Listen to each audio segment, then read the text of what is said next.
परिवहन मंत्री प्रताप सरनाईक यांनी उपमुख्यमंत्री अजित पवार यांना श्रद्धांजली वाहणारं एक भावनिक खुलं पत्र लिहिलं आहे, ज्यामध्ये 3 दशकाहून अधिक काळ चाललेल्या आणि राजकारणाच्या सीमा ओलांडलेल्या नात्याची आठवण आली आहे. या नात्याचं वर्णन करताना सरनाईक यांनी लिहिलं आहे की पवार हे त्यांच्या आयुष्यातील केवळ एक प्रमुख राजकीय व्यक्तिमत्व नव्हते, ते एक मार्गदर्शक आणि सतत शक्तीचे स्रोत होते. त्यांच्या पत्रात सरनाईक यांनी एक तरुण विद्यार्थी संघटनेचे कार्यकर्ते आणि नंतर ठाणे महानगरपालिकेत नगरसेवक म्हणून त्यांच्या सुरुवातीच्या दिवसांची आठवण केली. त्यांनी लिहिलं की दादा, तुमचं जाणं हे केवळ एका महान नेत्याचं नुकसान नाही, तर एका मार्गदर्शकाचं आणि माझ्या आयुष्यातील प्रेमळ व्यक्तीचं नुकसान आहे. तुम्ही आता आमच्यात नाही आहात हे माझं हृदय अजूनही स्वीकारण्यास नकार देते. बारामतीला त्यांच्या भेटी कधीही केवळ राजकीय हेतूसाठी नव्हत्या यावर त्यांनी भर दिलाय. त्यांनी अजित पवार यांना सार्वजनिक सेवेचे बारकावे, शिस्त राखणे आणि सर्वात महत्त्वाचं म्हणजे मानवी नातं कसं जोपासायचं याचं श्रेय दिलं. पत्रात लिहिलं होतं की तुम्ही आम्हाला फक्त नातं कसं टिकवायचं हे शिकवलं नाही, तुम्ही ते दाखवून दिलं.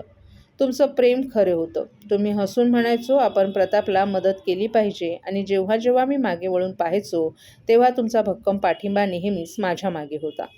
मंत्र्यांनी जुलै 2008 मधील एका प्रसिद्ध घटनेचा उल्लेखही केलाय. सिद्धिविनायक मंदिरात हिऱ्यांनी जडवलेला मोबाईल फोन.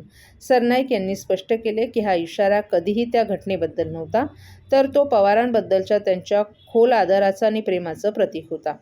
ते म्हणाले, आजही लोक मला त्या घटनेमुळे ओळखतात आणि तुमचं नाव कायमचं त्याच्याशी जोडलं गेले. पत्रातील सर्वात हृदयस्पर्शी भाग त्यांच्या शेवटच्या भेटीबद्दल होता. सरनाईक यांनी स्पष्ट केले की ते फक्त 1 दिवस आधी कॅबिनेट बैठकीनंतर भेटले होते. मंगळवारी कॅबिनेट बैठक संपल्यानंतर मी तुम्हाला 9 फेब्रुवारी रोजी आमंत्रित केलं होतं आणि आता तुम्ही गेला आहात, ते अजूनही खरं वाटत नाही. सरनाईक म्हणाले, संपूर्ण राजकीय जगानं अनुभवलेला धक्का व्यक्त करत श्रद्धांजली वाहताना सरनाईक यांनी पवारांनी त्यांच्यावर दाखवलेला विश्वास आणि प्रेम नेहमीच जपण्याचं वचन दिले.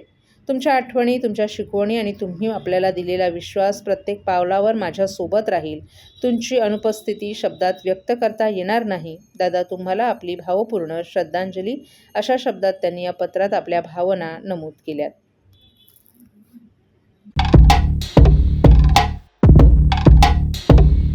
अंत.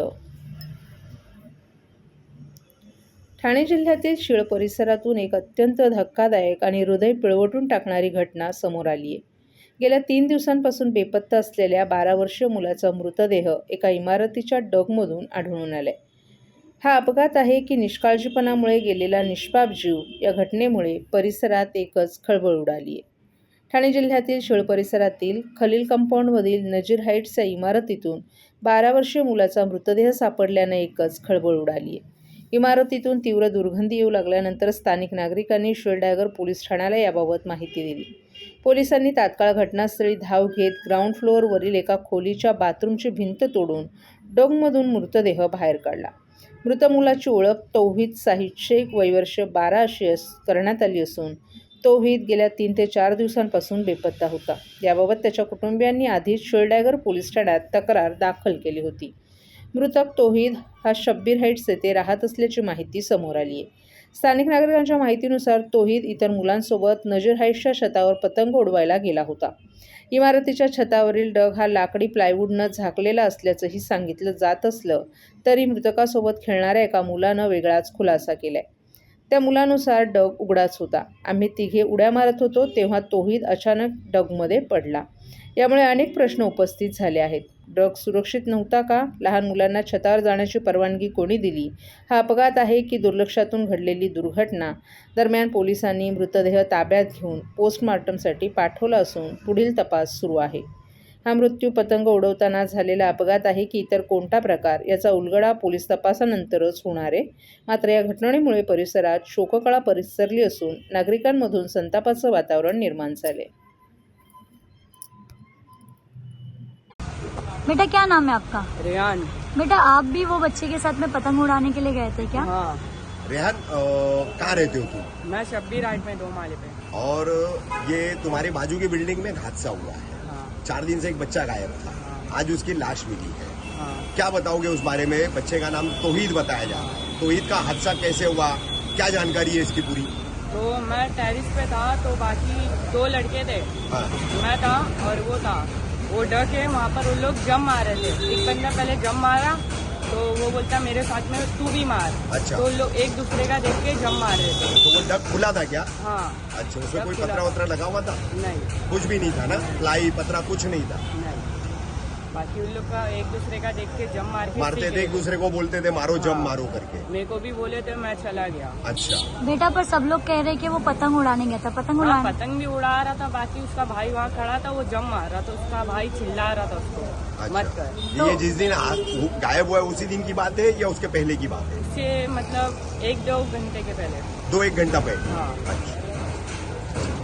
सर्व नागरिकांना आवाहन करण्यात येत आहे की सध्या डासांमार्फत पसरणाऱ्या डेंग्यू या आजाराचा प्रसार रोखण्यासाठी प्रत्येकाने पुढील प्रमाणे कार्यवाही करावी. डेंग्यू आजार एडिस इजिप्ती हा डास चावल्याने होतो. या डासांची पैदास साचलेल्या किंवा साचवलेल्या स्वच्छ पाण्यामध्ये होते. 8 दिवसांपेक्षा जास्त दिवस पाणी उघडे व साचून राहिल्यास त्यात डास अंडी घालतात. अंड्यांच्या अळ्या तयार होऊन पुढे डास तयार होतात. यासाठी आपल्या घरातील पाणी साठे उदाहरणार्थ बॅरल्स, पिंपे, टाक्या, हौद, रांजणे इत्यादी दर आठवड्याला रिकामे करून घासून पुसून कोरडे करून पुन्हा भरावे. 1 दिवस कोरडा दिवस म्हणून पाळावा. पाणी साठ्यांना घट्ट झाकणे बसवावीत किंवा जुनी साडी, चादर, धोतर यांनी बांधून झाकून ठेवावीत, म्हणजे डास त्यात जाऊन अंडी घालणार नाहीत. घराच्या गच्चीवर, आजूबाजूला, अंगणात कोठेही पाणी साचू देऊ नये. भंगार सामान उघड्यावर टाकू नये. उदाहरणार्थ टायर्स, प्लास्टिक सामान, कुंड्या, टाकाऊ वस्तू इत्यादी. अशा सामानात पावसाचे पाणी साठून त्यात डेंग्यूच्या डासांची पैदास होते. घरातील कूलर्स, फ्रीजच्या पाठीमागील ट्रे हे देखील वेळोवेळी कोरडे करावेत. लक्षात ठेवा, नुसत्या फवारणीने डास घनता कमी होत नाही, तर त्यासाठी डास पैदास ठिकाणे नष्ट करणे ही आपल्या सर्वांची जबाबदारी आहे. कोणताही ताप अंगावर न काढता जवळच्या शासकीय रुग्णालयात मोफत औषधोपचार घ्या. अशा प्रकारे नागरिकांनी सहकार्य केल्यास डेंग्यूचा प्रसार रोखणे सहज शक्य आहे.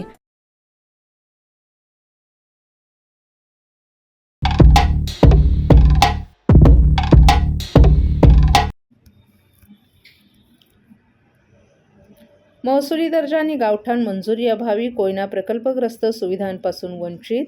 आमदार संजय केळकर महसूल मंत्र्यांसोबत घेणार बैठक.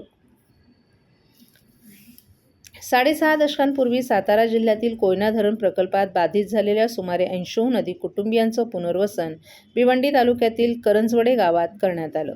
मात्र गावठाण मंजुरी आणि महसुली दर्जा अभावी ही कुटुंब सेवा सुविधांपासून वंचित आहेत. याबाबत न्याय मिळावा यासाठी ग्रामस्थांनी आमदार संजय केळकर यांची जनसेवकाचा जनसंवाद या कार्यक्रमात भेट घेऊन साकडं घातलं.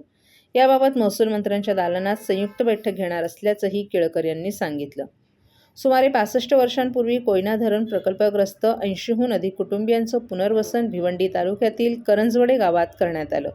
मात्र या कुटुंबियांच्या 3 पिढ्या सोयीसुविधांपासून वंचित असल्याची व्यथा या ग्रामस्थांनी आमदार केळकर यांच्याकडे मांडली. किमान 7 एकर जागा असलेल्या गावाला महसुली दर्जा दिला जातो, परंतु करंजवडे गाव 4 एकरवर असून आणखी 3 एकर जमीन गावाला मिळावी अशी मागणी ग्रामस्थांनी निवेदनातून केली आहे. महसुली गावाचा दर्जा आणि गावठाण दर्जा मिळाला नसल्यानं शासनाच्या विकास योजना तसंच सोयीसुविधांचा लाभ मिळत नाही. त्यामुळे गेल्या 65 वर्षात 3 पिढ्यांचं जीवनमान ढासळलंय. जिल्हा परिषदेची विकास कामं सुरू असून अन्य गावांना निधी मिळाला असला तरी करंजवडे गावाला निधी मिळाला नसल्याची बाब ग्रामस्थांनी केळकर यांच्या निदर्शनास आणली. याबाबत केळकर यांनी लवकरच महसूल मंत्री चंद्रशेखर बावनकुळे यांच्या दालनात संयुक्त बैठक आयोजित करून महसुली दर्जा आणि गावठाण मंजुरी याबाबत चर्चा करून निर्णय घेण्यात येईल असं सांगितलं. गावाला महसूल दर्जा आणि गावठाण मंजुरीबाबत केळकर यांचा मंत्रालय स्तरावर पाठपुरावा सुरू असून त्याला यश मिळेल असा विश्वास ग्रामस्थांच्या प्रतिनिधींनी व्यक्त केला आहे.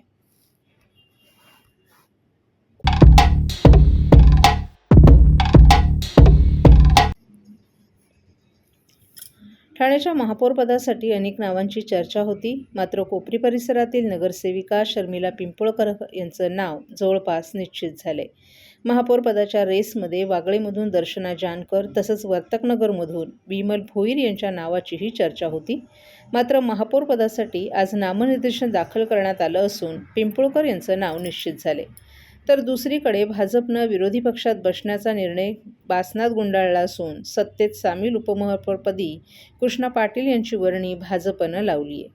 त्यामुळे ठाणे महापालिकेत आता शिवसेनेचा महापौर आणि भाजपचा उपमहापौर असे सत्तेचं समीकरण असणार आहे. नुकत्याच झालेल्या ठाणे महापालिकेच्या निवडणुकीत शिंदेंच्या शिवसेनेला पूर्ण बहुमत मिळालं. शिवसेनेचे 75 नगरसेवक निवडून आले असून भाजपचे 28 नगरसेवक निवडून आलेत. त्यामुळे महापौरपदी शिवसेनेचाच महापौर बसणार हे निश्चित झालं. महापौरपदासाठी अनुसूचित जातीचं आरक्षण पडल्यानं महापौरपदासाठी दर्शना जानकर, विमल भोईर, पद्मा भगत आणि शर्मिला पिंपळकर यांच्या नावाची चर्चा होती.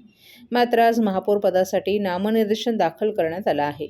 यामध्ये महापौरपदासाठी शर्मिला पिंपळकर तर उपमहापौरपदासाठी भाजपच्या कृष्णा पाटील यांनी आपलं नामनिर्देशन दाखल केलं आहे.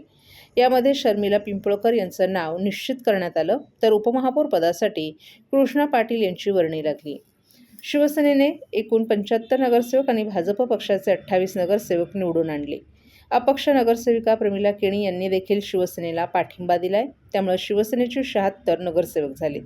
शर्मिला पिंपळकर या उपमुख्यमंत्री एकनाथ शिंदे यांचा मतदारसंघ असलेल्या कोपरी पाचपाकाडी परिसरातून निवडून आल्या असून शर्मिला ठाण्याच्या महापौरपदी शर्मिला पिंपळकर यांची वर्णी लागल्यानं कोपरीमध्ये आनंदाचं वातावरण आहे.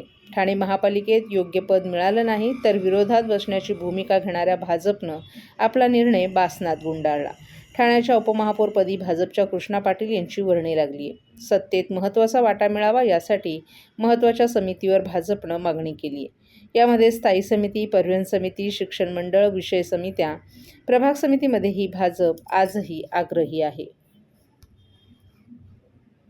महापौर पद म्हटलं तर मस्के साहेबांनी देखील महापौर पद या ठिकाणी बघितलं आणि खासदार होते.